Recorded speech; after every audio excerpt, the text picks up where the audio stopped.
Tere, minu nimi on Diana ja see video loodi tehisintellekti abil. Pangandussektor võtab omaks tehisintellekti tehnoloogiat, et suurendada operatiivset efektiivsust, parandada klienditeenindust ja optimeerida sisemisi protsesse.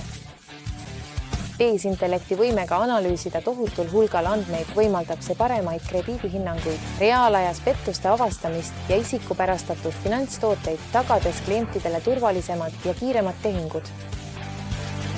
Tehisintellekti juhitud süsteemid pakuvad ka automatiseeritud investeerimis- ja varahaldusnõuandeid, muutes need teenused kättesaadavaks laiemale kliendibaasile. Kuid koos eelistega kaasnevad olulised juriidilised kaalutlused, eriti seoses andmete privaatsuse ja kaitsega. Tehisintellekti potentsiaali täielikuks avamiseks panganduses on vaja selgeid õigusraamistikke, et tagada eetiline kasutamine, vältida kallutatust otsuste tegemisel ja kaitsta tarbijate andmeid. Vastutustundlik rakendamine aitab säilitada klientide usaldust, maksimeerides samal ajal tehisintellekti eeliseid pangandussektorile.